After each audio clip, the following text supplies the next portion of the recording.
bobbin thread came out of the holder. Yeah. I'll check in a second.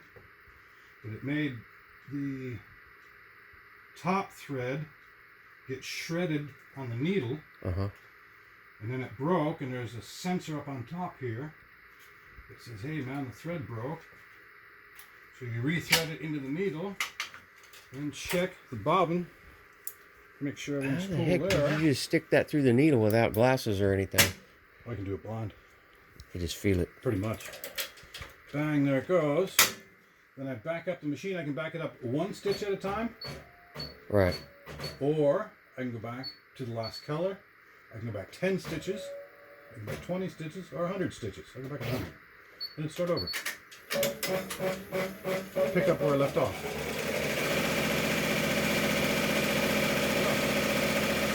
Just like that, back running.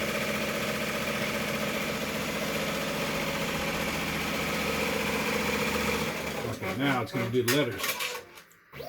So it goes over, changes over to needle 12. Needle 12 is on the back. It's that teal color. Right. I see it. And now it's starting the letters. Watch this. If I take all this out, you see here.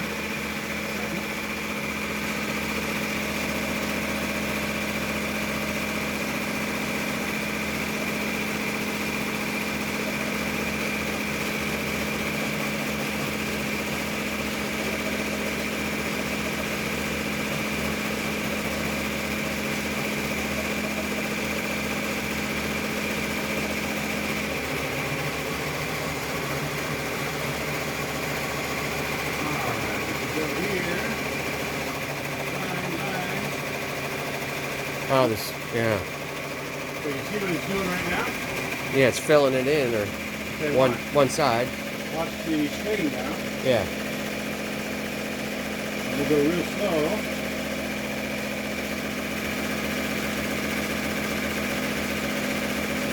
Probably go real slow.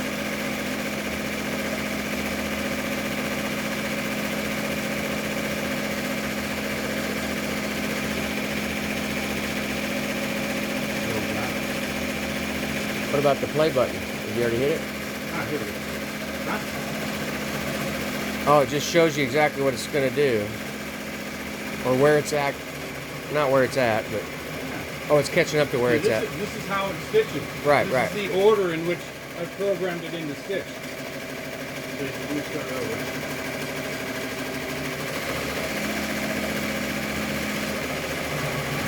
Now, go real slow. Watch here. Load up so you know what you're looking at. Now that you know what you're looking at. Okay. Now there it's going to start to feed. It's start to feed right All right, all right.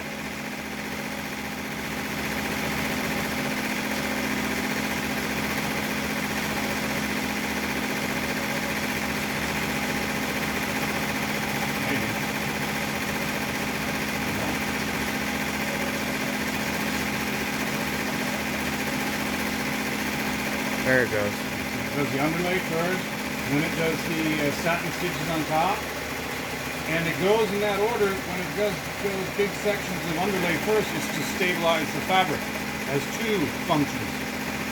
I'll show you in the beginning of the next letter. You see that? It stabilizes the fabric first and creates an underground or a base for the satin stitch on top, so it looks like it's coming up. Yeah. See here? That part is the... And it actually flattens out the garment at the same time. Helps And hold it stabilizes straight. it, yeah. Keeps it flat. Yeah. So if I do that on every piece, every section that I do, then the whole design is going to keep the garment flat. And it's very important to do. Yeah, I think I've had some embroidered stuff that's kind of curling up. And so these, once they're done, if you iron them on the back, on the B side, if you iron them after you wash them on the B side, they'll always stay flat because they're flat to begin with. Now stabilize the next part of it, the big foot, and then the curve.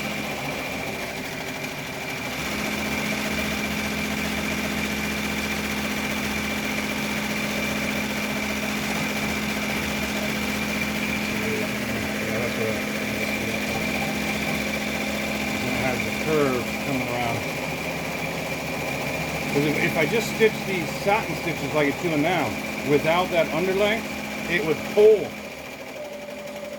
from both sides the fabric and create a bunch.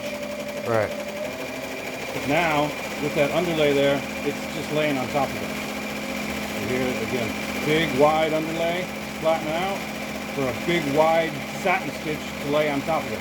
See, 2 times through, now it's really flat. Because it's a big area. area. It would pull and bunch without it. I'm trying to figure out if I could do this on my sewing machine at home. Good luck. You might be able to do it in a straight line. Yeah, it has some kind of pattern things you can You do. have zigzag stitches. Yeah, yeah. And satin stitches. You can do that. It has both types of stitches. But to get them Curved, you'd have to curved program and it, and I'd have to by hand be spinning it. you'd be dancing with your sewing machine.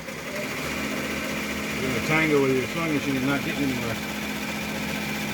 So that's real interesting, and that's why it's good to watch as the design stitches as well, because you can learn and improve the design as you over years.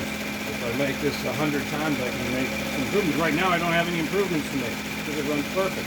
But the first Few 3 or 4 batches. times through, Yeah, you saw. Oh, that's got a problem. I got to make a change here. I got to make a change there. And that's why I have all those binders over there to keep these things. Because those are all finished designs that once they're done, I mean, I don't know how many designs I have in here. I have no idea. But see, I've got these two, and I've got boxes of these. These are individual companies. These are individual designs, and these are individual companies, like this guy, Flo. He's got enough designs. He has his own folder. Yeah, he's got all kind of fucking designs. This one here. Look at this one. Who's this?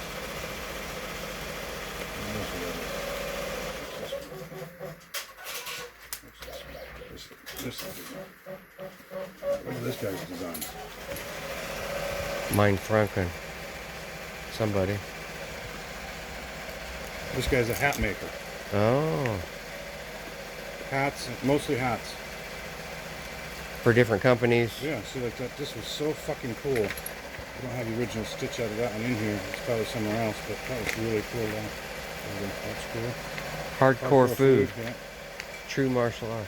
So he makes the actual hats, Yeah. and then he gets these from you, No. or Gives me the hats. gives you the hats, and you stitch them Gives me the for hats him. and I stitch these things on for him. That was something there.